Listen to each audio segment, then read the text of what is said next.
بسم اللہ الرحمن الرحیم۔ السلام علیکم۔ اگر آپ بھی پٹھوں کی کمزوری کی وجہ سے پریشان ہیں تو پریشان ہونا چھوڑ دیں اور یہ ویڈیو آخر تک دیکھ لیں۔ انشاءاللہ تعالی آپ کا مسئلہ حل ہو جائے گا۔ اس نسخے کے پٹھوں کی کمزوری کے علاوہ اور بھی بہت سارے فائدے ہیں، تو پہلے آپ فوائد سن لیں۔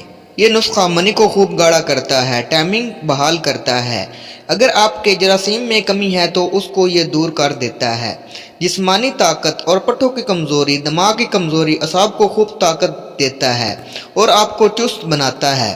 اگر آپ یہ نسخہ تیار نہیں کر سکتے تو ہم سے منگوا سکتی ہیں۔ اگر آپ ہمارے چینل پر نہیں ہوئے تو پہلے چینل کو سبسکرائب کر لیں۔ نسخہ آپ نوٹ کر لیں۔ پٹھوں کی کمزوری دور کرنے کے لیے انتہائی اکثر نسخہ ہے، اعصابی کمزوری دور کرتا ہے، اس لیے سب چیزوں کا تازہ اور خالص ہونا بہت ہی ضروری ہے۔ سالم مصری آپ نے 100 گرام لینی ہے، کونچ کے بیج آپ نے 100 گرام لینی ہے، بھنے ہوئے چنے آپ نے 100 گرام لینے ہیں، چھوارے آپ نے 100 گرام لینے ہیں، تخم کلونجی یعنی کلونجی کے بیج آپ نے 50 گرام لینے ہیں، مسلی سفید آپ نے 50 گرام لینی ہے، اشگاندھا گوری آپ نے 50 گرام لینی ہے، ستاور آپ نے 50 گرام لینا ہے، مغز بادام آپ نے 50 گرام لینا ہے، مغز پستہ آپ نے 50 گرام لینا ہے اور چھوٹی الائچی آپ نے 30 گرام لینی ہے۔ آپ نے الائچی کے دانے ڈالنے ہیں اور چھلکے آپ نے پھینک دینی ہیں۔ ترکیب تیاری: تمام چیزوں کا آپ نے صفوف کر لینا ہے اور اسے بریک پیس لینا ہے، بس تیار ہے۔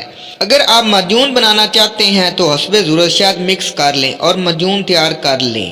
ترکیب استعمال: رات کو آدھا کلو دودھ لیں، اس میں 1 بڑا چمچ بھر کے ڈال کر آگ پر رکھ دیں، ہلکی آنچ پر ابالنے دیں۔ اگر آپ چینی ملانا چاہتے ہیں تو چینی بھی ڈال سکتے ہیں۔ جب دودھ آدھا رہ جائے تو کھیر بن جائے گی۔ کھانے کے 1 گھنٹے بعد یہ آپ نے کھا لینا ہے اور پھر آپ نے واک کرنی ہے۔ اللہ کے حکم سے 1 ہفتے کے اندر ہی آپ کے پٹھوں کی کمزوری دور ہو جائے گی۔ تو یہ نسخہ بہت ہی مفید ہے، اسے بنا کر استعمال کریں اور ہمیں دعاؤں میں یاد رکھیں۔ مزید اچھی انفارمیشن کے لیے ہمارے چینل کو ضرور سبسکرائب کریں۔